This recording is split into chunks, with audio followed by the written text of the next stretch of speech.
please could you do so for the moment at least. First of all, before we start, just a few sort of scene setting procedures. First of all, I'd just like to point out that this session is being recorded and it will be placed on the websites of both the Chief Executives Forum and the Audit Office. So you'll be able to refer any colleagues to that there, or also it prevents you having to take notes if you don't want to.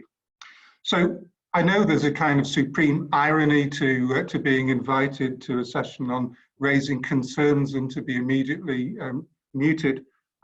This is simply really to reduce the background noise. It's not an attempt to suppress opinion or anything like that. There'll be plenty of opportunity to ask questions and make comments later in the event, at which point you'll be able to override the mute function on your own device. Also, given the fact that we've got a lot of people on this call, it mightn't be possible, given time constraints, to get everyone a chance to ask questions. Kieran Donnelly has very kindly pointed out that he's more than happy to answer any questions that don't get raised in this forum, and also any sort of more detailed queries that you might have, if you could direct those to the Audit Office afterwards. Now, in terms of raising questions, given the fact that we've got so many people, we can't actually have one of those kind of free-for-alls, just jump in and ask when the time comes. So please, could you use the chat facility to do that, to direct any questions that you might have, and then we can pick those up during the conversation towards the end of the discussions. If you're not familiar with the technology, if you look at the bottom of your screen, you should see a little chat sign and a little chat bubble there. So if you could use that. We'll be monitoring any comments and questions during the course of the session, and so we'll pick them up and raise them on your behalf. So another issue is that maybe some people might, during the course of this conversation, be having problems with bandwidth or reception. If that's the case, our advice would be just simply to turn your video off, so that you're coming into the conversation with audio only. Pamela Carson, who's from the Chief Executives Forum, she's on the conversation, and she'll try her best to deal with any technical issues that might arise. So if you were to send her a personal message through the chat function during the session, she'll do her best to answer it. So I think I've actually covered off everything that I need to start. So I think we can now move on to the actual event itself. And first of all, I think that it's quite remarkable that we've had so much interest in this. We've got people online who are non-executives, which is excellent. We've got senior executives. We've got people from right across the public sector, which I hope is a reflection of just how important and seriously we need to take this issue. And also, as well, I don't think that we could. We should not remark on the fact that the Audit Office actually produced this at this time. We're still in lockdown. I think that again is very important evidence of how important this topic is. So just a few words of introduction. Today is the day, hopefully, where in the public sector at least we'll say goodbye to whistleblowing and say hello to raising concerns. I think everybody on the call has by now received an emailed copy of the report that we'll be discussing. Kieran will be speaking shortly. Just in terms of the whole sort of theme of this, I feel personally, just as a normal citizen, really engaged, and I think it's hugely important work as we move hopefully towards a broader debate about how we make public services more open, more transparent, and how also we transform the leadership of these organisations towards a full, complete understanding and living of the principle that to be a great leader involves a degree of humility. It involves the capacity to listen, to accept criticism, to act on it, and to foster a culture of all members of your team doing the same. And in my personal opinion, that's what makes the difference between being a great leader and a mere careerist. So, in terms of the conversation today, Kieran is going to start off very shortly, and he'll be introducing the guide, the principles that underpin it, and talking to it. We will then have a video clip from Sue Gray, who unfortunately can't be with us today because she's got an executive meeting.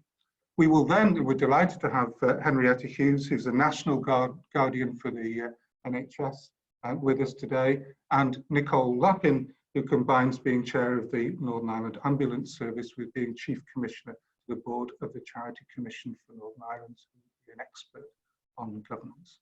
So, I think without further ado, if I could hand over to you, Kieran, to introduce your report. Thank you very much, Nick. I'm absolutely delighted to have the opportunity to present this report today. And thanks to the Chief Executives Forum for hosting the event, and also in collaboration with the Chairs Forum. And I'm just pleased to see so many people have tuned in. I'll start off by just giving a bit of background and context to the work of my office in handling concerns. And I think the first thing I'd like to say is my office, particularly my senior people, I can spend a surprising amount of time engaging and dealing with public bodies employees, but also members of the public who have raised concerns with us. And some of the cases come directly. Others actually would be channeled via MLAs. And I think over the years, MLAs, particularly members of the Public Accounts Committee, have become go-to people where the public will go to with concerns, and some of those then work their way into my office. So what sort of caseload do I have? Well, over the past 5 years, there's never been less than one new case a week. It may not sound a lot, but some of them will be serious cases, some will be small cases. And the sort of pattern would be about 60% of the caseload that comes to us would come from members of the public, 40% from employees of public bodies, and in some cases, former employees of public bodies. Cases will sometimes come in clusters, so you could find a public body where there are no cases for quite a number of years, and suddenly you might get dozens. And that's a very interesting sort of cultural issue. So about 10 years ago, I think we had a mega cluster of cases on housing services. And I think part of that was maybe the lid had been on raising concerns for so long, and then the pressure cooker, the lid comes off and everything comes out. And that just goes with the territory. I want to say a word as well just about cases that come to us anonymously.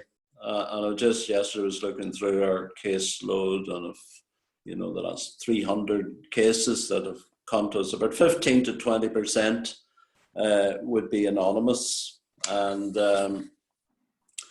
it's just worth recollecting a number of years ago, I caused to actually challenge a number of public bodies who decided they weren't going to investigate anonymous concerns because people wouldn't put their name to the concern. And I think I wanted to make the point very strongly that anonymous cases should be treated exactly the same way as other cases where people actually sign off.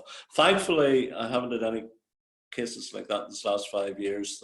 So good practice has moved on.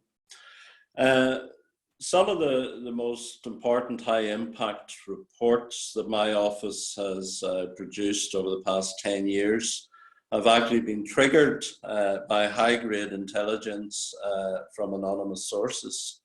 And in fact, the RHI case was partly triggered by an anonymous whistleblowing letter about heating empty sheds, and that certainly was one of the factors that sparked the interest of my office in the saga. So there's been quite a few of these. So we don't dismiss anonymous concerns. Some of them may have nothing in, but they merit consideration. So I just wanted to register that point initially. Other issues I just want to flag up at the start here is what sort of mindsets are in the people that come to us? Are they fearful? And yes, some of them are, and those are probably the cases that stick mostly in my mind. They're not big in numbers, but you know, I can think of about a dozen cases over the years where people it took real courage for them to come to us. They were very, very reticent. And gradually, as they built up trust with us, they would tell us more of their story. And it's very important. Some would, I would say, well, they'd be even afraid maybe to meet us in my office. Who would say, well, I don't want to be seen going there just in case. So that is a fact of life. And when I see cases like that, they might be small in number, but what are they telling me? They're telling me that the policies and procedures for dealing with concerns in that particular public body are not working. They're ineffective. So that's sort of a sign of failure. In other words, the systems and procedures for dealing with concerns in the organizations themselves aren't working. Now, as people will come to us, I will always ask them, you know, have you gone to your own organization first and often said, well, yes, I did raise the concern, but it wasn't adequately addressed, so I'm now escalating the concern to you in the audit office. And under whistleblowing legislation, which is now in place in Northern Ireland for 22 years, I think in 1998, you know, people or employees that raise concerns with my office, you know, they are protected under the legislation, and my office is actually named in the legislation. So it's just worth registering that.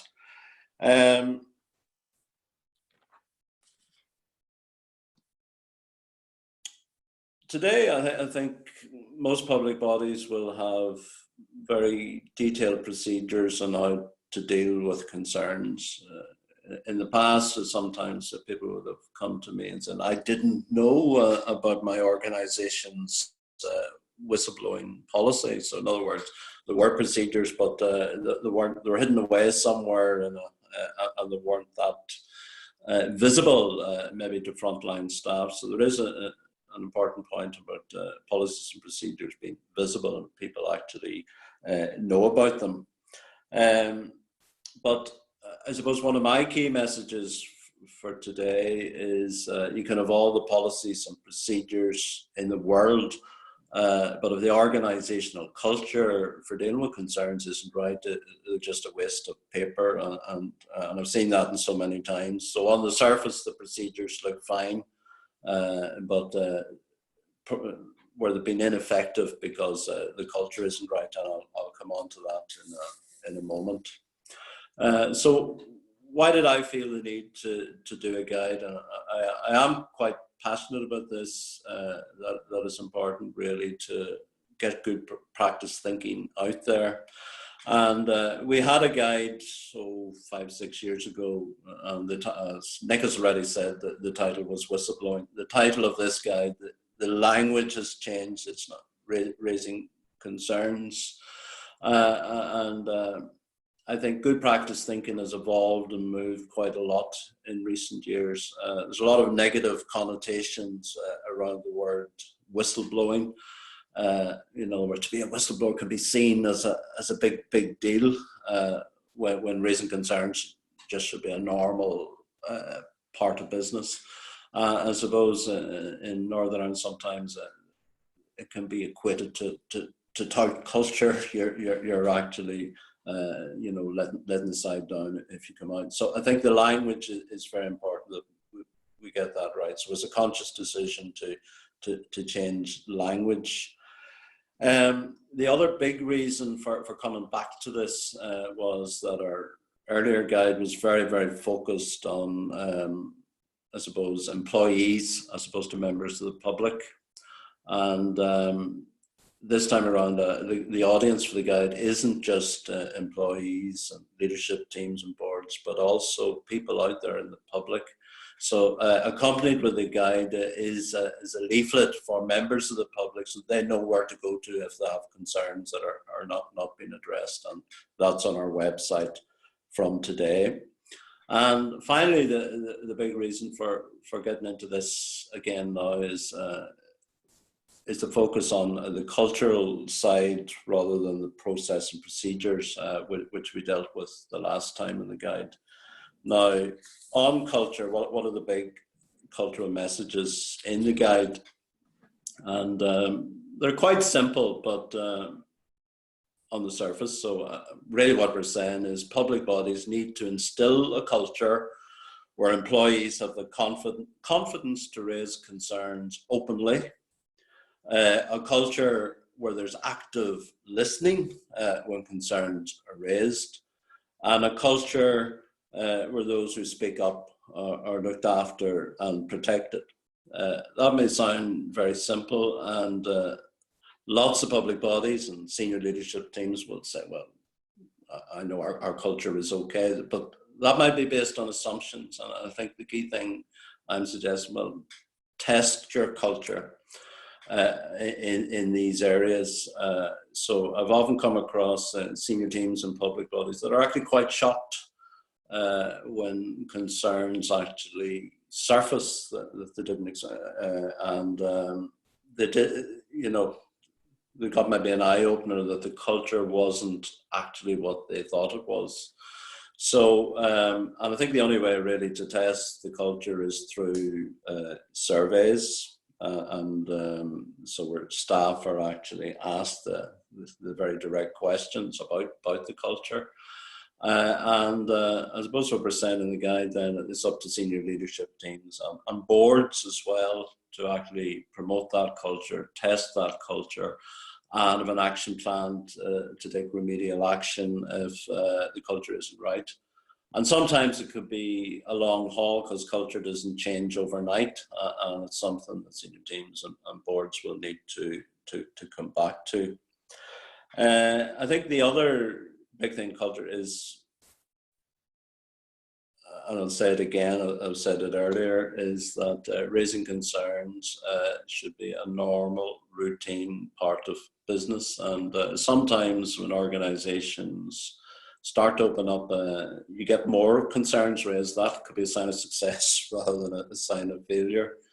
Because often we see organizations, maybe for many years, there are no concerns raised, and then suddenly they bubble out in a big cluster, and the organization finds it very difficult to actually handle them.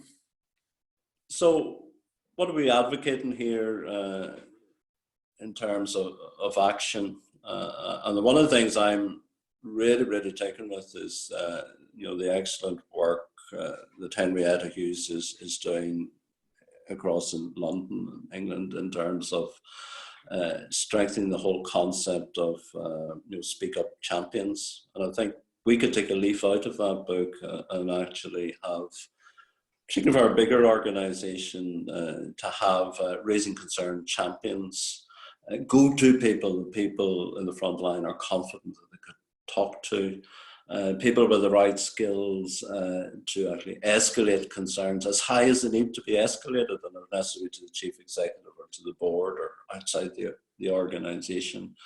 So people that have the confidence and trust of all parties. So I think public bodies need to think very carefully about the type, it's a really responsible job to be a raising concern champion. And just to get people with the requisite skills into those sort of roles and to be real ambassadors for this type of open and transparent culture. But also people that have good judgment and are discerning in terms of knowing what cases that need to be pursued and those that maybe are less important. So good judgment, I think, is very important. My big worry, and when people come to me with concerns, I suppose twofold. One, do I dismiss a concern prematurely? and you know, we're all human. Sometimes we can be dismissive of a concern. Oh, there's nothing in that, and then something comes out later. So, we should have looked more closely at that. At the other extreme, I suppose, occasionally we see some concerns that maybe have been over-investigated at the lower end of the scale. So great judgment and discernment, I think, is required in this zone. The other thing I think I would say, well, is the importance of senior leadership teams and boards, you know, really addressing any cultural barriers, and just don't assume there are no cultural barriers. Actually go out and look for the cultural barriers, test them, and have an action plan to deal with them. And I think on that note, I'll finish off there and back to Nick. Well, thank you very much indeed, Kieran, and everybody. Please, you know, do if you think of a question you want to ask, please do make a note of it and put it into the chat so that we can capture it. Our next speaker is Sue Gray. As I said at the outset, she's unable to be with us today, sadly, because she does have an executive meeting. But she did kindly enough record something yesterday afternoon, which I think Pamela is now in a position to play. Huge apologies that I can't be with you this morning. I am a bit gutted about that. I think this is a great guide, and I have been having regular contact with the NIAO and the partners that have been developing this. So really sorry I can't be with you. But I actually wanted to say how important a guide this is. Raising concerns, speaking up, whistleblowing, whatever you want to call it, hugely important for our organisations that people feel able to have a culture that encourages and allows speaking up to take part. For me, I like the term speaking up. I feel that says a lot about the organisation I want to work in, that it's not seen as something that has to be reserved for the most serious things. Of course, we want to know about the most serious things, but we also want to know about if people see behaviours that they feel are unacceptable, or they have got a concern about how something is working. Really important that the culture that we have is that people can speak up. And I commend this guide. I think it's going to be great. It's going to be one of those go-to guides for me. We have been doing quite a lot of work in the civil service around our code of ethics, and the new updated code, which will be coming out very soon, has a great deal of clarity around how people can raise a concern, how you go about it, who you go to, and it covers a number of categories, including people from outside who raise concerns. So this guide is going to be a go-to guide. It's going to sit alongside our new code of ethics. It's going to complement it, and I really would encourage everybody to keep a copy nearby and use it. And I want to say a huge thank you to all those that have been involved in producing and developing this guide. It's great. Thank you. Sorry I can't be with you, but I wish you every success with the launch. Okay, thank you very much. So that was Sue, and thank you as well to those who started to put the questions into the chat function. We will get to them, and more are welcome.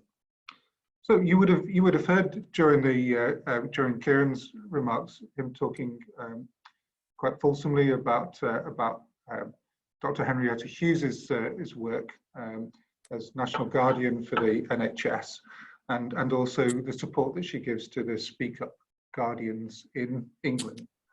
Henrietta was appointed to that role as one of the key recommendations from the Francis Inquiry, and she's very kindly agreed to join us this morning. So Henrietta, if you would like to give us a few words, that would be great. Great, thank you very much, Nick, and thank you so much to Kieran and to the Chief Execs and Chairs Forum for inviting me today and giving me the opportunity to welcome this report. I think it's really groundbreaking that you've introduced this across the whole of the public sector in Northern Ireland, and to be honest, I'm quite jealous, and I'm looking forward to being able to talk about it in England and sort of put that challenge back to the rest of the public sector in England to say, And what about you? When's it going to happen here? So as Nick said, my role as National Guardian for the NHS in England came from the recommendations from Sir Robert Francis's report. And this all arose from his investigation inquiry into the happenings at Mid Staffs. And in that trust, he found that hundreds of patients had died needlessly. But when the staff tried to speak up and raise concerns, they were ignored. More so, they were actually bullied and victimised as a consequence. And as a result, and from hearing from thousands of witnesses in his report, he recommended that every trust in England should have a freedom to speak up guardian, and that there should be a national guardian to lead that network. So in a role which was really 3 bullet points in a report, I would absolutely say that we've been learning by doing. We're a learn it all, not a know it all organisation, but really happy to share our findings with you as you kind of embark upon this. Our philosophy is that it's best to raise a concern or speak up as close as possible to where the solution can be found. And by having trusted and impartial freedom to speak up guardians within an organisation, it gives the workers an opportunity to either go anonymously or confidentially, so the guardian knows who they are but nobody else does, or to say, you know, I'm happy to speak up but I just want to have you by my side. We've got a network of over 550 guardians now, not just in trusts, but also in independent sector providers, in some of the national bodies, such as the Care Quality Commission, NHS England and Improvement, the Ombudsman, the General Medical Council. So you do actually have freedom to speak up guardians in Northern Ireland because they are a 4-nation organisation. But they've dealt with over 30,000 cases of workers coming to them, bringing issues. And we've been asking about some of the themes around that, and they tend to fall into sort of 2 main groups in the 4, which are around bullying and harassment and around patient safety. But what we've found during COVID is that we've been asking about staff safety as well. We've been doing pulse surveys, and we're publishing our final pulse survey today, in fact, and we're very happy to share the links to our website and all our reports with you. So as well as you know, issues around PPE, social distancing, testing, fit testing, risk assessments, assessments for BAME colleagues, guardians deal with a whole host of other matters, but they're not just there to be reactive, they also have a proactive element to their role. And what they do is work with others within the organisation. So for example, maybe the unions, the workforce support, such as bullying and harassment champions, or equality networks, patient safety, complaints, incidents, etc., across the whole organisation, to look at where the maybe the hotspots of culture are, to identify barriers to speaking up, and then to work collaboratively to find productive solutions. Their role is independent and impartial, so they don't act for, they act with, and they're there to support workers and to support the board. And we expect them to report directly to the board so that the leaders of the organisation can hear the sort of unvarnished truth directly from the guardians. Well, there are lots of barriers to speaking up, and I think that Kieran mentioned some of those already. They're not exclusive to the NHS in England. They're not exclusive to health, that's for certain. I'm a GP, so I'm very familiar with these in the health service. And I would put these into a number of themes. Whether people know how to speak up. I spoke to a junior doctor who said that in order to put something onto the safety reporting system, he had to know which division of the hospital he worked in. He didn't know which division he worked in, so he couldn't go any further. Not being encouraged to speak up. So we expect guardians to attend staff induction meetings. On their very first day, people should be knowing that their speaking up is welcomed by the organisation.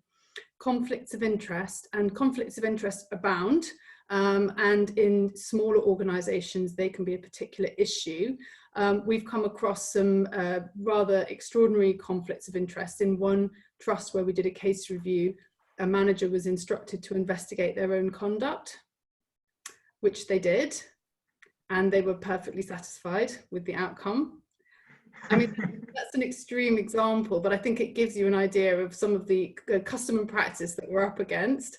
But seriously though, in the same trust, a worker raised a concern about sexual assault, and they asked who the investigating officer was, and they weren't being told, and eventually they found out that it was the partner of the person that they'd raised the allegation about. So I think conflicts of interest, conflicts of loyalty is a really significant barrier to speaking up, but also hierarchy between professions, within professions, people never getting any feedback, so they never find out what's happened, and fear of detriment and victimisation, as Kieran mentioned earlier. So Guardians actively look at each of those barriers and others, and we receive information data that comes in from Guardians, and we report on the rate of anonymous cases. Our rate is now at about 10%, so that's improved over the last 2 years. But also whether there's detriment and the themes that are coming out. So about 5% of people who have spoken to a Guardian said that they've had detriment, and we're really interested in how organisations are approaching that, because obviously that should be 0%. But I am optimistic. We've developed a metric called the Freedom to Speak Up Index, and that comes from the annual NHS staff survey. So there's about 800,000 staff across secondary care, and all of them have the same staff survey, so we can look at between organisations and themes that over time as well, because the questions don't change. And these questions are based on whether people feel knowledgeable, encouraged, supported to raise concerns, and whether they think they'll be treated fairly if they were involved in an incident or a near miss or an error. And although there are variations, the national average is improving. We've got our next report that's coming out in a couple of weeks, and again, I'd be really happy to share the links of that. We are also seeing an improvement in the perception of Freedom to Speak Up Guardians about the culture across the NHS, and that's particularly interesting for us because we can see an alignment between the perceptions of Guardians about a positive speaking up culture and high ratings by the Care Quality Commission. So the trusts that are rated outstanding and good tend to have much higher positive perceptions of Guardians. It's almost like a straight line, and all of these reports are available on our website to look at.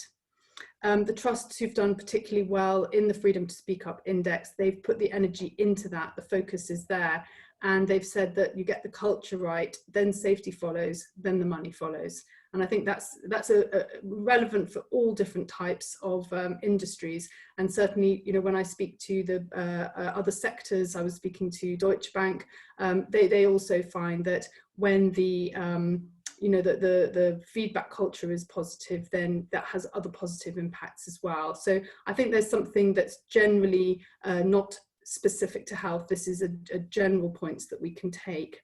But however, there are still examples of poor practice. You only need to open the newspaper or watch the news to see leaders who are defensive, who threaten their staff, and you know, there's still bullying and victimization going on.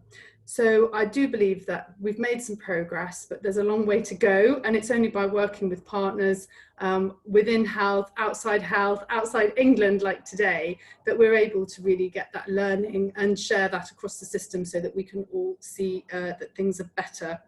And I do believe that actually this is an unstoppable social movement, and that it's going to have a really positive impact on the lives of workers and of the people that we care for as well. Thanks very much, Nick. No, well, thank you, Henrietta, and thanks for joining us. And Henrietta will be available as part of the panel later to discuss this. I'm sure people will be fascinated by what she's had to say, and also as well, surely rather interested in the idea that that model is suitable for more than just health as well, which is fascinating. And as well, let's say with scars on my back from this, Henrietta, that not everybody in Northern Ireland is all that receptive, for quite good reasons for people from England telling us what to do, but I think we'll make an exception with you. So we're on to Nicole now. Nicole, who's as I was saying in the introduction, is chair of the Northern Ireland Ambulance Service and chief commissioner to the board of the Charity Commission. She's a barrister, and I'm really looking forward to what she has to say as a bona fide governance expert. So, Nicole, if you'd like to talk to us, that would be great. Nick, thank you for the introduction, and just to say hello to everyone. I was so delighted to hear that there was such interest to see the numbers of participants, and I'm absolutely delighted to have the opportunity to speak at the launch of the Northern Ireland Audit Office Good Practice Guide to Raising Concerns. And I want to say at the outset, as Vice Chair of the Public Sector Chairs Forum, I welcome this as it is going to apply, as Henrietta's indicated, right across the public service. And perhaps for those of us who are listening, we can reflect on the fact that maybe on this issue, it's something which Northern Ireland can actually lead on. It's not restricted to one particular area. And I wonder whether I might dare say that it's not maybe every day that the Controller and Auditor General gets to hear from people who are genuinely excited about the launch of one of the NIAO's documents. But I really am very excited about this, and we've already heard from Henrietta, and I think Nick, you also indicated a passion for this. Its importance cannot be overstated. And I'm really pleased I have the opportunity to explain why I'm excited about it and where that excitement stems from. And if it can encourage some of you who are listening to read the guide with a view to what we could actually achieve here in Northern Ireland, then I would very much welcome that. I first heard Henrietta speak 2 years ago. She was speaking at a conference to ambulance service chief executives and chairs from right across the British Isles. And if she'll forgive me for saying so, she had some very blunt messages for us, which really stuck with me as a non-executive. The first of these, and Kieran has touched on this already, is that a lot of non-executives, I think, pride themselves when their organisations have actually very few whistleblowing cases. And what Henrietta highlighted for me is that actually should be perhaps a cause for concern. As a non-executive, and certainly at board level, we should be asking ourselves, why are there so few cases? And I think, as Kieran has said, perhaps a sign of a successful change in culture here in Northern Ireland will be when we actually see more concerns coming forward and being reported.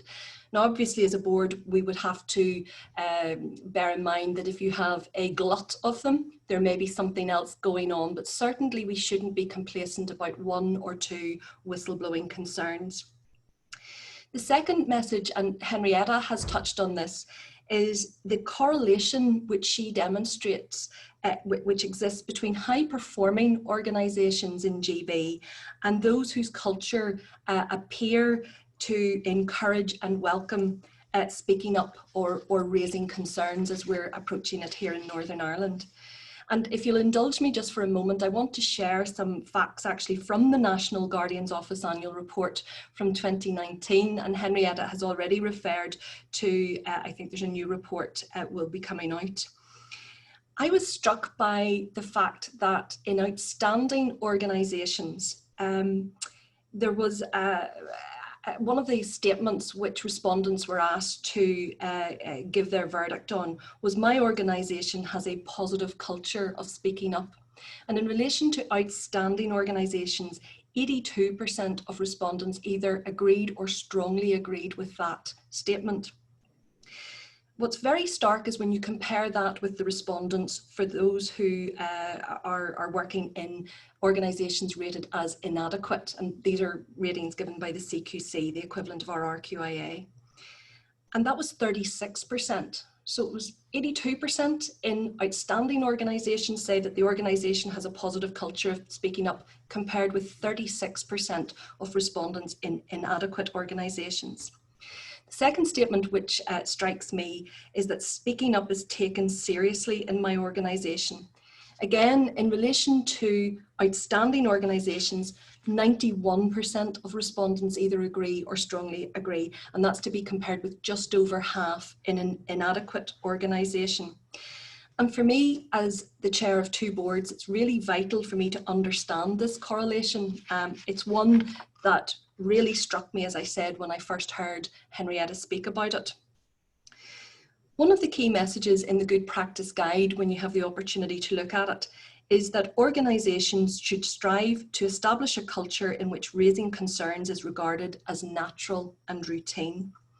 And I wonder how many of us, and we've about 60 people on Zoom, if we were to ask ourselves, do we already believe that we as individuals, whether we're in a privileged leadership position or whatever role we play in our organisations, do we actually think that we ourselves are open, that we would be approachable?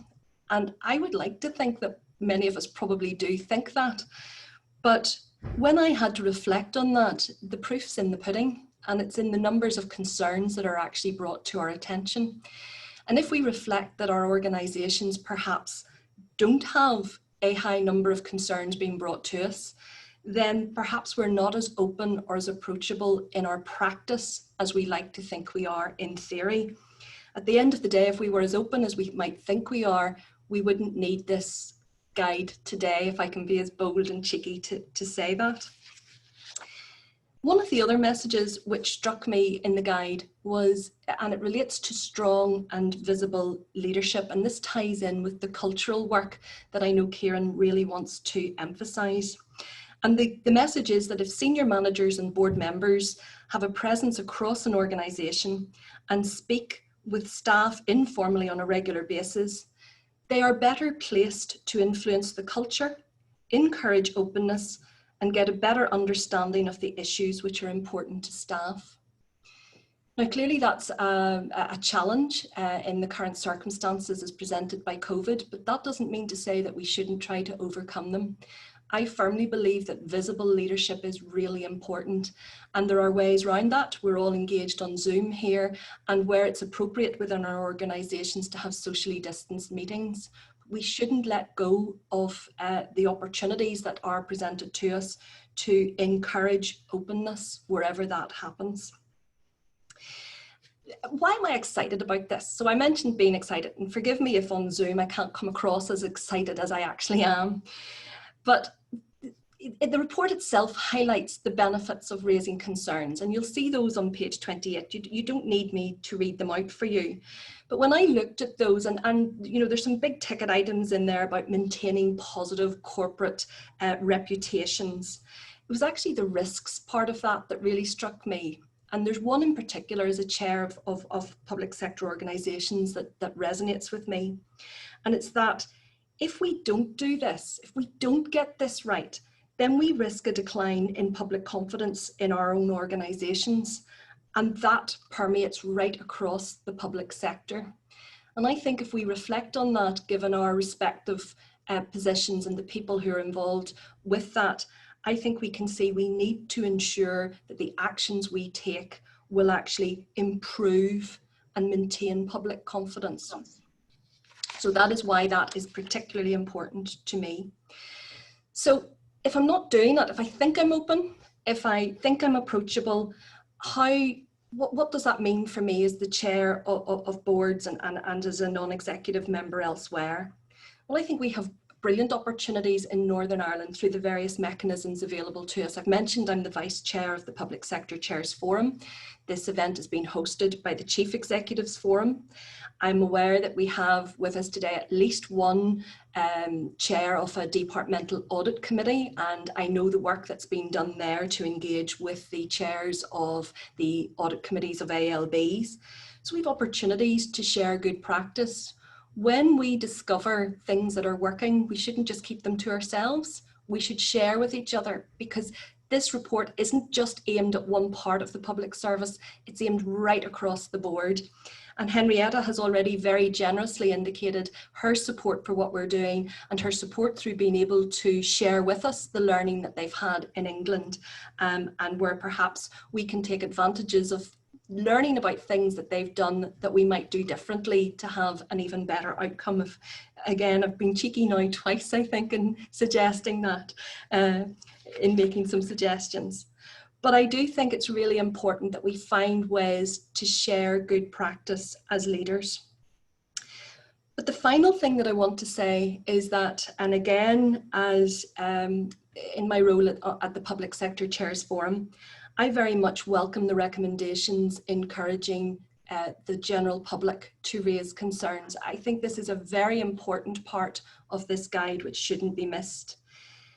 Where concerns are raised and dealt with in a learning culture, and that's the key thing, then surely, intuitively, that improves the delivery of public services for everyone.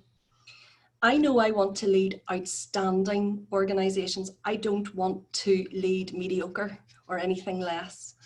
And certainly I'm excited where we can promote public confidence in our organisations and in the wider public sector here in Northern Ireland. That's where I'm excited. And hopefully I've been able to share some of that with you today. So thank you. Well, thank you, Nicole, and for the avoidance of any doubt you may have, you did come across as being excited and enthusiastic. I don't think anybody would differ from that. Just another quick thing to point out as well, that for anybody who's not on the group chat, that Henrietta has put up a link to her publications page, so anybody who wants to study the publications there can do so. There are quite a lot of questions coming in, and to help those who've submitted them again through chat, I suggest the easiest way of doing it would be that we take the questions in the order that they were posed, so that those who have got the questions can unmute themselves in plenty of time, so that we don't have awkward silences in between. Just before we get on to that, I was just going to invite Kieran if he has any observations to make in relation to the contributions so far. I'm just delighted with the level of excitement and passion. This is an important topic, so thank you, Nicole, for that really positive mindset and all of this, and that's so important. There's a couple of things in the conversation really struck me there. Nicole made really telling points about the linkages between positive culture and raising concerns and organizational performance. There's definitely a strong correlation there, and also the link to public confidence.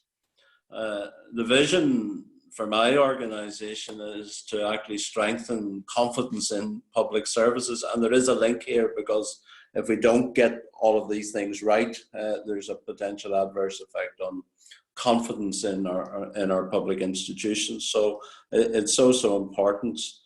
Henrietta made a really interesting point about investigations, about a chief executive who was investigating his own behaviour. And that led me on to think about the importance where there's serious concerns raised by other employees of the public. Some of them will actually warrant formal investigation. And it's very important that where investigation is required, that's done promptly and with the requisite skills.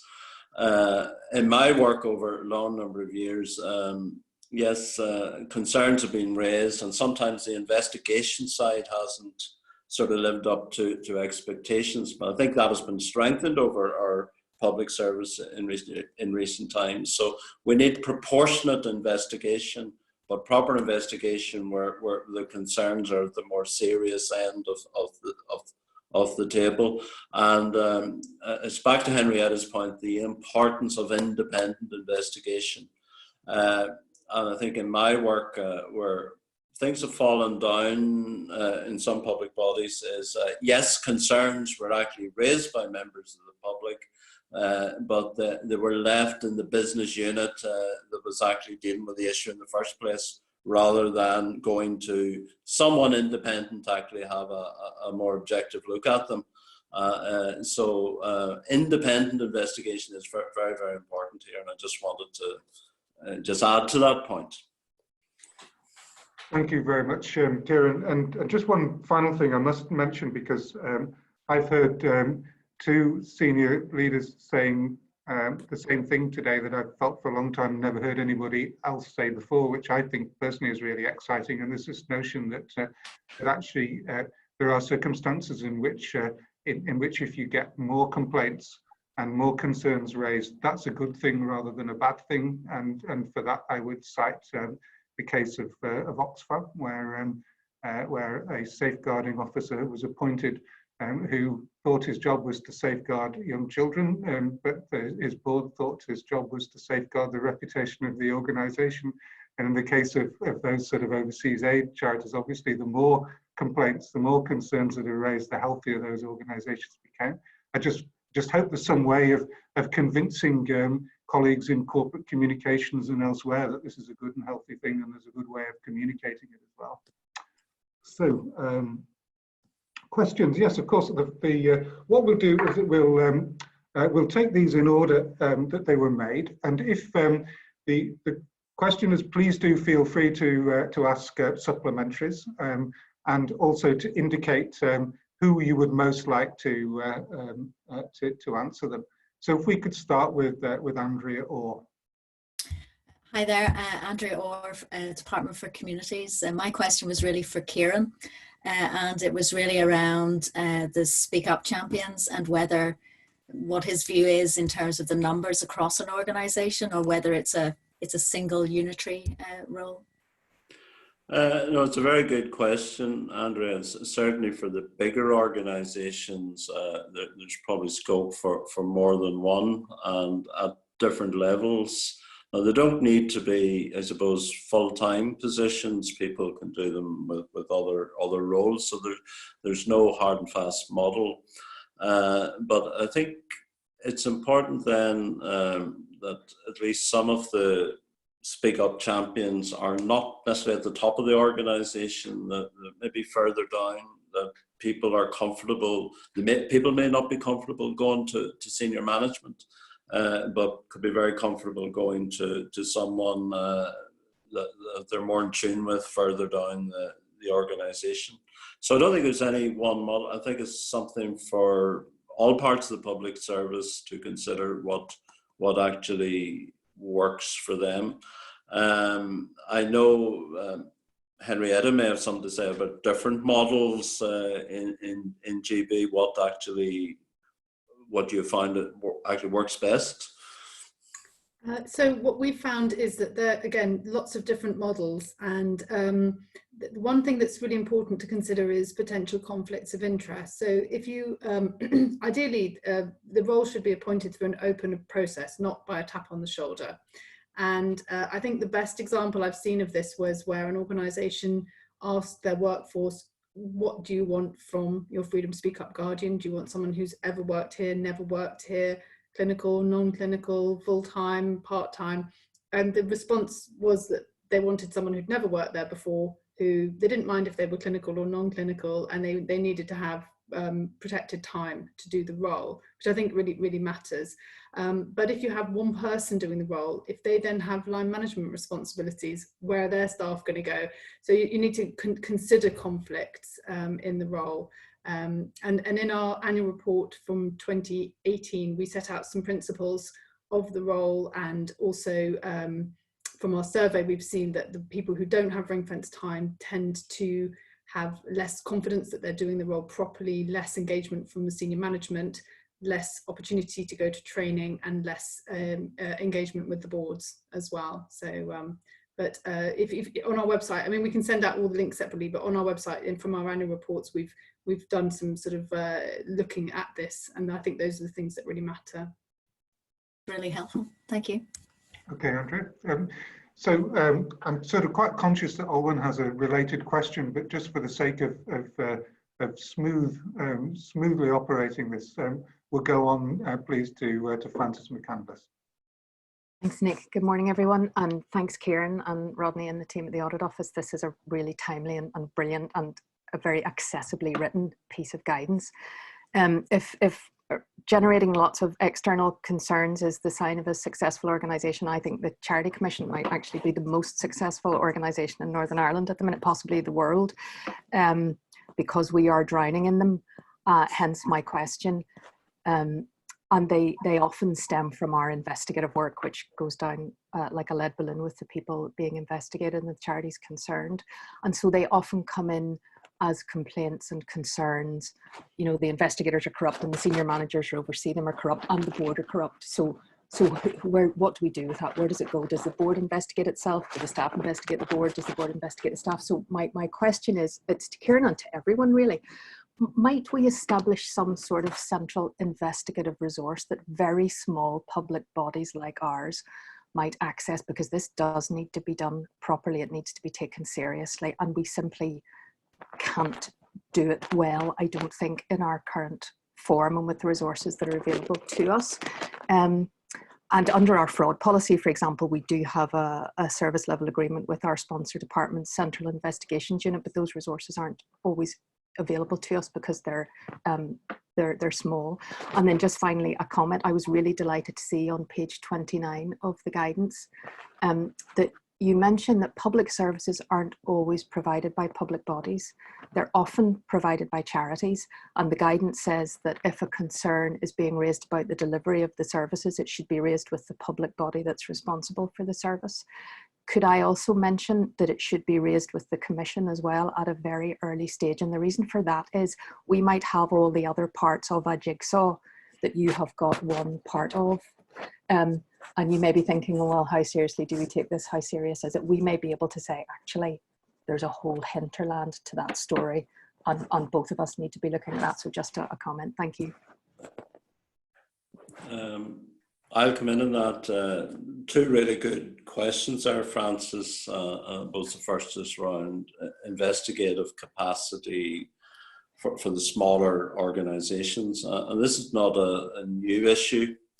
I think the Public Accounts Committee acted a recommendation a number of years ago, was acted on, was the creation of a central fraud unit to deal with complex cases.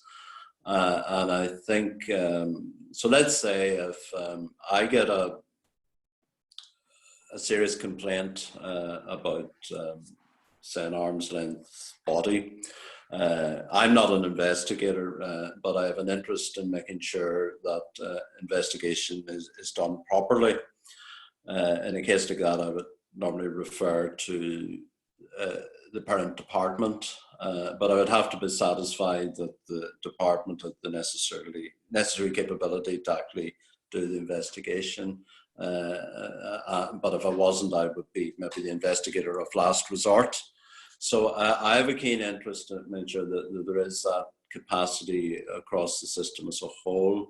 But very smaller organisations simply will not have the capacity to do this. And it's also then, it's the importance then to protect the independence of investigation. And I've seen so many investigations over the years that there was a perception that the independence was compromised. So it's so important then that there is an element of detachment.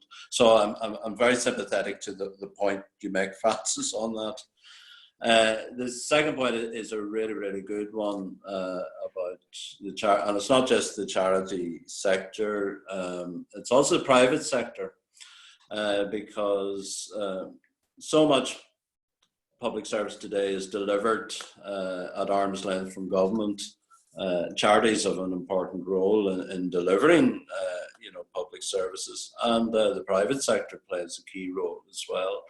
And then where members of the public have concerns about, say, a private sector operator, they need to know where to go to. So I suppose we've signalled that in the guide. And, certainly we would have had concerns raised about, contract delivery and whatever. So it's important that people know where to go, the public know where to go if those sorts of concerns. So it's a really good point, Francis. Thanks, Karen. Nick, if I can just come in there, and obviously I have to declare a conflict of interest in Francis's question as I'm her chair at the Charity Commission. And we are, as Francis has indicated, a small organisation, and this is one of the issues we have actually grappled with quite recently. And there is that need to ensure an independence, and certainly where a sponsor department is able to assist in that, it's something which I as Chief Commissioner and as Chair of the Ambulance Service would welcome. That might not always be possible either, though, because the complaints may be levelled not only at the arm's length body but at the sponsor department as well. And at the moment the mechanisms which we've discussed, which may be available to us, may not be palatable in terms of the expenses incurred, but in order to seek an independent review of complaints, we're certainly considering engaging with independent counsel as one means. But what I was saying earlier, when we have evidence of good practice that works, that's what I think we should be sharing through our different mechanisms. So certainly this is new for us. I will be quite happy to bring back to the Public Sector Chairs Forum how this results. Do we think that it helped to address concerns that were raised, or helped the organisation to improve as a result of the involvement of an independent reviewer? And absolutely, if anybody has any other mechanisms that they've either used or would suggest, I would be all ears to hear them. Are you well, obviously not necessarily happy, Frances, but is that enough for you for the moment? Yes, thanks, Nick. I'm cock-a-hoop that Kieran is thinking about this issue across the system, and I think someone with his influence and others at that level could usefully be helping us think what practical mechanisms might be put in place, because I think we'd be in there using them, a lot of us. Thank you. No, that's great. And for the rest of us, a rare insight into a conversation between a chief executive and a chair. Olwen, you'd raised an issue which was quite similar to that of Andrea's. Was it covered off? Is there It's certainly covered in part. Kieran alluded to the fact that senior management team, and I've used the question or the phrase intimidating, and I think staff sometimes are intimidated about the prospect of raising issues directly with senior management. But I suppose my thinking was the person or persons appointed to this would need to have a fairly broad organisational understanding. So I don't know whether, is it middle management, or is it sufficient that they are merely the recipient of a complaint, but they may not have the ability necessarily to deal with it? Is it merely the communication point as opposed to any attempt to resolve it or understand the issue being raised? Really good question, Olwen. I suppose my view is the person the complaint should go to deal with in the first instance should be much more than a post box or a conduit. They certainly should have influence. An influence isn't necessarily related to the grade. I think the personal qualities of the person is really important as well. That said, it's also knowing, and this is really important, where outside help is needed. Where a case is complex, with a person looking at saying, no, this maybe needs some external help. Now, it's fair to say the system as a whole has got much better at drawing in external investigative help in recent years than it used to be. So, very difficult to make generalizations on this, but the speak up champion, I think the personal qualities are so important. And it's not just about where the grade. They have to have the confidence, I think, of staff at the front line as a go-to person, and then the qualities to actually escalate concerns right to the top. So it probably is a tall order. And Henrietta made a really good point about it's not a tap on the shoulder. We should actually, it's like a job interview, like anything else. It's not just something added on to the job description. As we actually said, what is the job spec of this person, and to actually go through a proper appointment process. So I think that was a really good point. Yeah, we have a universal job description which has been used not just in NHS and health organisations, but also other sectors have adopted this as well. And I think the main thing about it is we don't say what the level of seniority should be. We do a survey where we do ask guardians what their level is, and if any of you are familiar with Agenda for Change bands, we go from, I think, band 3 all the way up to VSM. In other words, the really full spectrum. I'd say the average is a band 7, which would be the equivalent of a ward sister. So it's somebody who isn't massively senior in the organisation, but has experience and knowledge and skills. But I think the main thing about it is that whatever the banding of the champion that you have, it's about them having the full authority of the leadership, so that if they escalate a matter to a manager, senior manager, director, that they can't get the brush off, because they're coming with the authority of the board. And that's one of the advantages of reporting into the board, because it encourages people to ensure that they respond in a timely way. Thank you. We have about, we're going to finish on time at 12:30. We have about 20-25 minutes left. I'm hoping that we'll be able to get everything in. We'll probably need to be quite crisp, but it still gives us sort of 4 or 5 minutes for each question. So I now move on to Sharon McHugh. I'm not quite sure who best to direct this this question to. Sharon, maybe you could suggest yourself.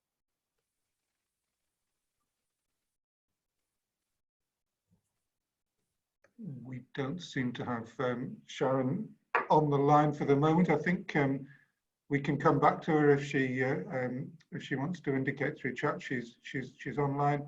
But in the meantime, we should move on to Catherine Hanratty. Hello, and this is a question for Henrietta. I asked, and you've partly answered this already, how are guardians across the NHS selected and appointed? I was interested in hearing that there is a common approach and a universal job description that you're using. I suppose second to that, maybe what support is there for the guardians once appointed in terms of training, and maybe in terms of a point of contact for external assistance? Yeah, absolutely. And I think what's interesting for me is that guardians come from a really wide range of different backgrounds. We've got a lot of nurses and midwives, doctors, radiographers, but also clerical management, facilities staff, you know, so this comes across a full range, and it's more about the values.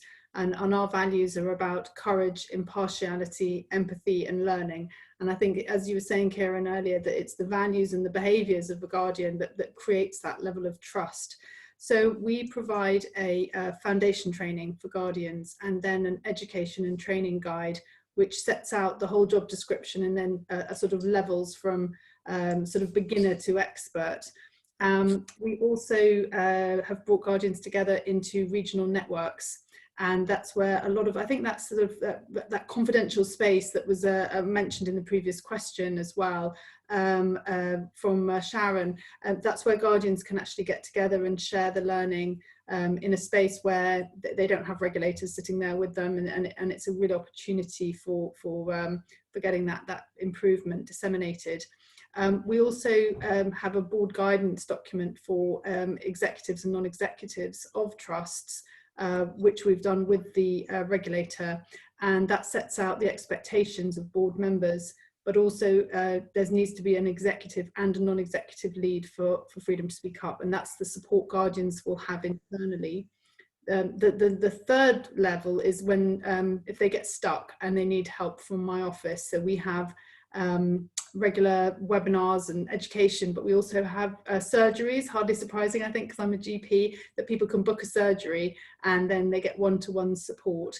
And then finally, we've got a contract with a 24-hour employment assistance program, which is totally separate to their employers, so that they can contact this 24-hour helpline for help with lots and lots of different things. And we don't find out who has contacted or even what they've contacted about, but we're just starting to find out if people are contacting them. So we've put, we know that the psychological well-being of guardians can be improved and reduced through their role, because it can be very stressful, but also rewarding.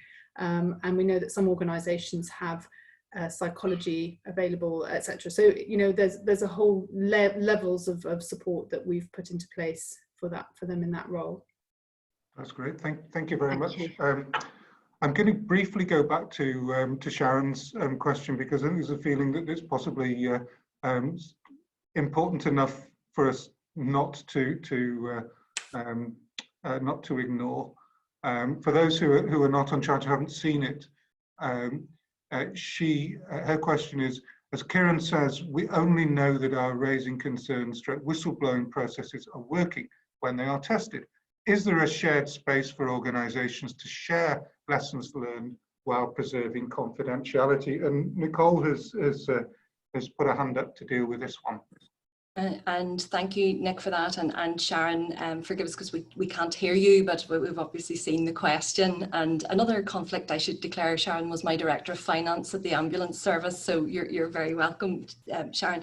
I very much appreciate this question because I think Northern Ireland is starting on the journey that England is already progressing along, and Henrietta has just outlined where there are structures in place for guardians and to be able to share best practice.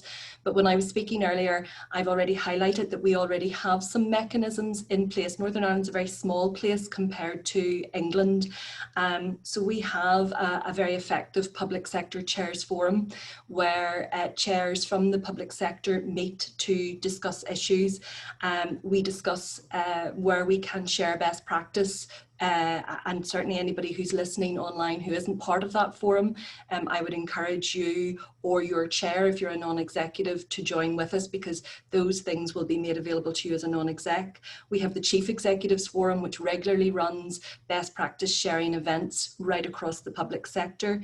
And I touched on the fact that we have links in some departments, and they're stronger perhaps maybe in some departments than others. There are very good links I'm aware of between the chairs of departmental audit committees and the chairs. I chair an audit committee in the Department of Justice and the ALB's audit committees, and I know that that's something, Sharon, you're involved with as well. So we have networks that we can tap into. I don't know whether we need to create more networks because we're quite small, but we can think innovatively, certainly at leadership level, because this change will ultimately come from leadership level, seeking to change the culture, and we need to understand how we do that, how we share best practice to do that. And then as this develops, we certainly need to find a forum for guardians or champions within organisations to be able to come together to support each other, because it was something that very much struck me when I heard Henrietta speak previously about the support that there is right across the system, and the Freedom to Speak Up guardians do learn from each other. So there are mechanisms in place, and it's just having this opportunity now and hopefully to be able to reiterate it in the future. We should be using those to discuss exactly the sorts of issues, Sharon, that you want to raise. How do you deal with, particularly in a safe learning space? I think that could be developed very well. That's great. Thank you very much. I think if you don't mind, I'm sure Henrietta would have even more to say about this, but for the sake of trying to get everything in, if I may, we'll move on to Liam Mulville. Thanks very much, Nick. I suppose my question is possibly directed to Henrietta, and it links to the element of the guidance where we're seeking to encourage the raising of concerns. I think the guidance will be incredibly helpful, certainly for our organisation. The question I had was really in its linkages to ongoing disciplinary proceedings, and where employees that are subject to disciplinary proceedings seek to raise concerns, a lot of which can be legitimate, but also sometimes in mitigation to their own conduct, and whether there would be any sort of practical advice or tips that you could give in that regard. Yeah, thanks very much. And I think the main thing is that when speaking up doesn't have to come through Freedom to Speak Up guardian or a Raising Concerns champion. Everybody should follow the same good practice if somebody does raise a matter. And what we would say is that they should be thanked, they should be listened to, that the right actions should be taken as a result, and that they should get feedback on those actions. So in the situation, if somebody's in the middle of a disciplinary process, what they say should still be taken, as seriously, because we know that sometimes people don't speak up for many reasons. Sometimes they only speak up when they leave an organisation. And I think the key, I would say, is to try and bundle everything into one process. It's very frustrating if safety matters get put on hold while another process is ongoing. And the analogy that I use is that it's likely that there are some patients that I would be treating during my career that would be diverting the medicines that I'm prescribing for them, but that doesn't mean I should never prescribe medicine for my patients. So I would say that you need to look carefully into every matter that people are speaking up about. And if they happen to be in the middle of a disciplinary process at the time, it needs to be taken seriously. I think belief is a really key element to this. Leaders need to believe uncomfortable things, and it may be that the time when somebody feels that it is that right moment for them to raise the matter is when they're in the middle of a disciplinary process. Thank you, Henrietta. Kieran, did you want to chip in there as well?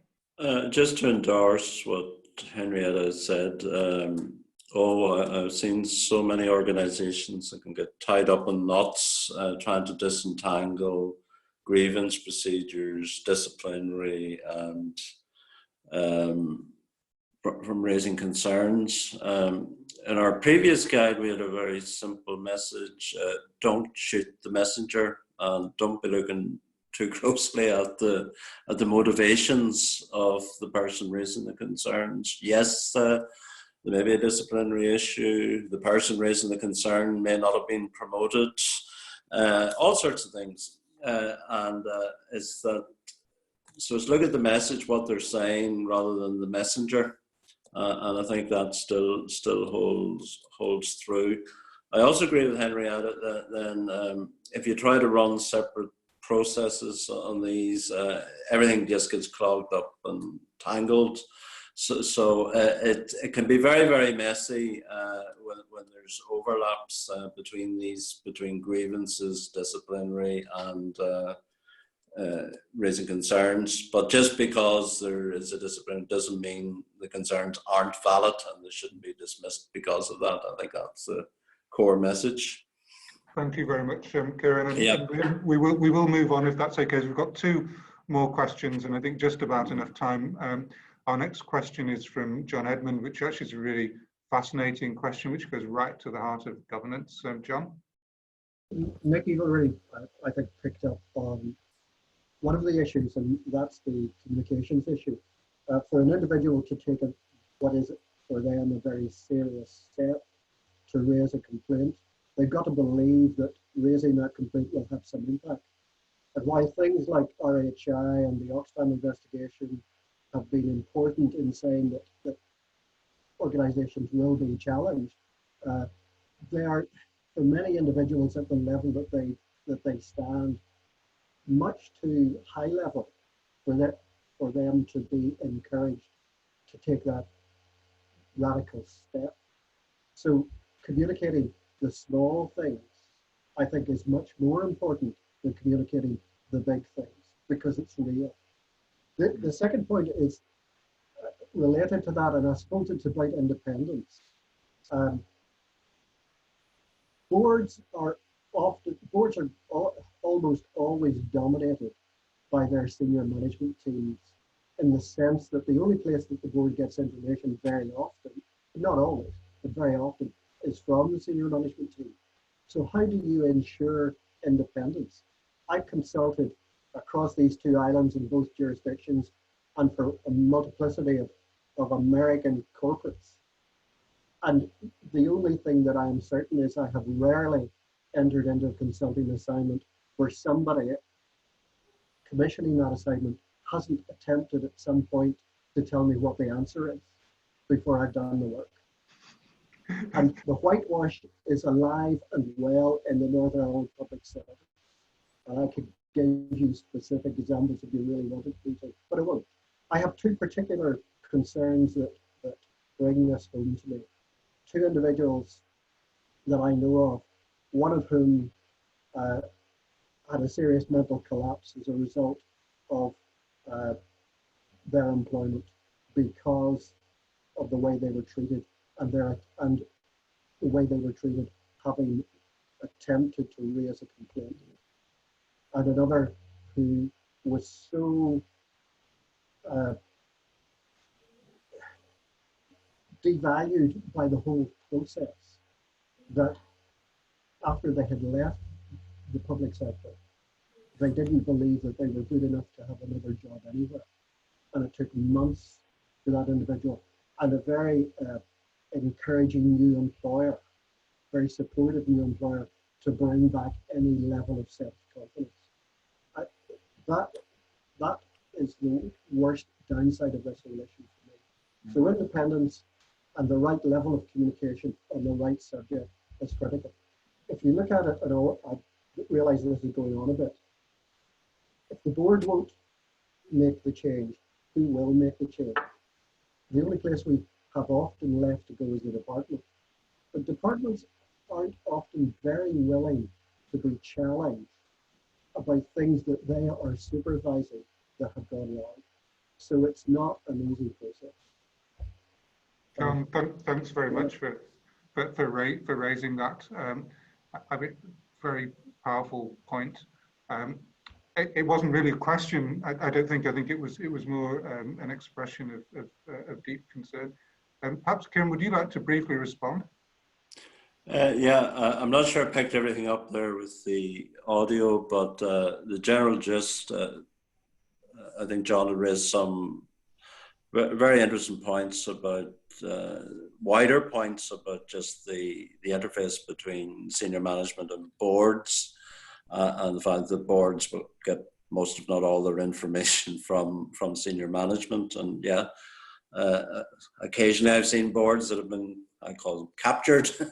But it is important the boards from time to time have alternative sort of sources of intelligence and information and investigation, so that they're not totally reliant on the flow that comes from the senior team.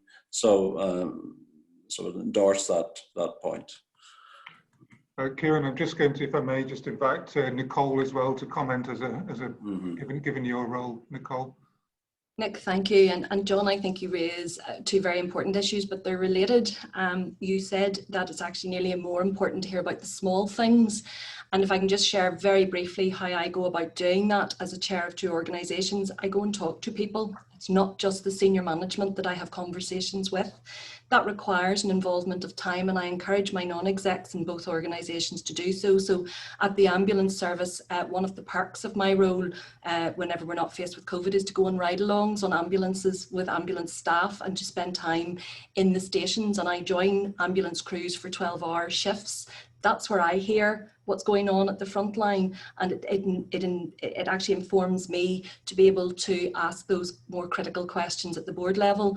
We also had a very successful staff engagement session last summer, which was aimed at developing our strategic plan, and actually staff raised concerns with not just me but the chief executive and other leaders through that, and we're continuing with that staff engagement even though we have now completed our strategic plan through Zoom sessions, where I can tell you staff, having started to tell us about issues that they're having, are continuing to do so. So it's going back to that visible leadership. It's actually engaging with people right across the organisation and encouraging that to happen.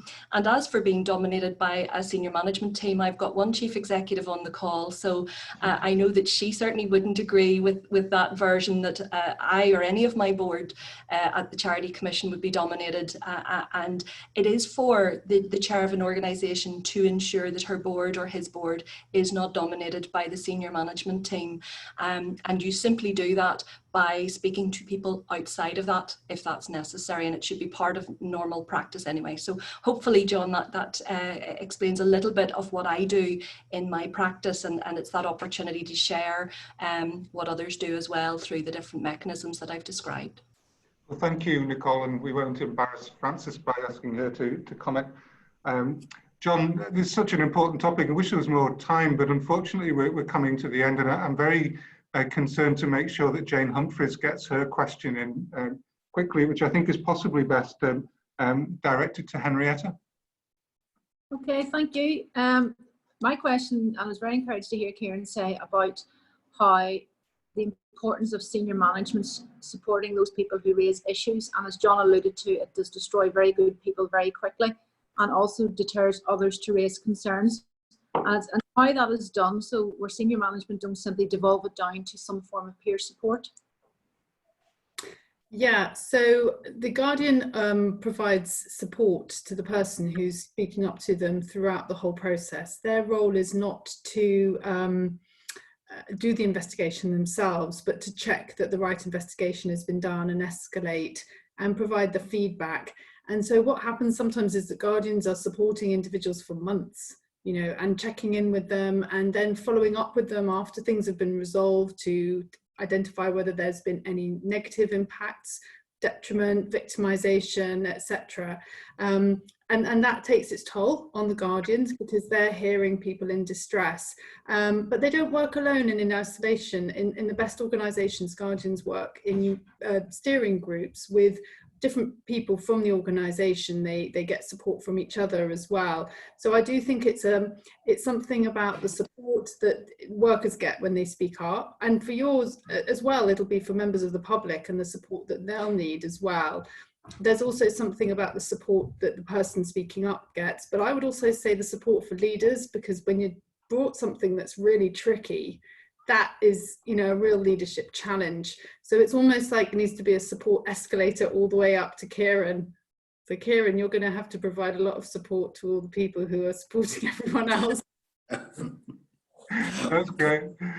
If I may, I think probably we're reaching the end of our time now. I'm going to hand over to Anne in 1 second, but just for my own part, I'd like to thank everybody for taking part to the Chief Executives Forum and the Chairs Forum for allowing this to happen.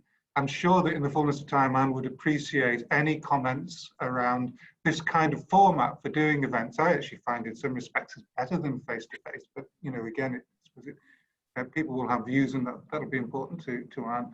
But thank you very much, and Anne, if you'd like to say a few words to wrap up. Yes, and thank you, Nick, for moderating so expertly for us this morning. It's always a pleasure for us in the Chief Executives Forum to work with the Audit Office and to have access to this guidance as it's coming out so we can disseminate it and discuss it. So huge thank you to Kieran and your entire team at the Audit Office and for taking the time today with our members to engage so fully and frankly with them. Also, a big thank you to all our speakers today, to Sue Gray, who in fact did go to great lengths to make sure she was able to participate even remotely with us. To Henrietta, thank you very much, and Nicole. It's been really fascinating hearing your insights and your guidance as to how we can move forward with this. And also to everyone who took the time to register and join us today, and to everyone who participated with the questions and comments. That's what makes these events so successful. So thank you very much. I think it's really clear that the discussion today, that we've struck a chord across the public sector. I think that there's lots of challenges for everyone in the public sector in terms of implementing this guidance that the Audit Office has published today.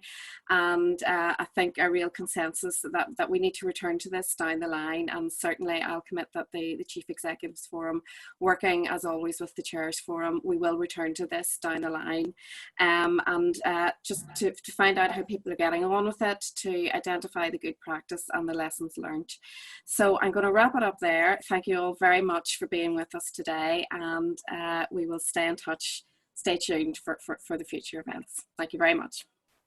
Yeah.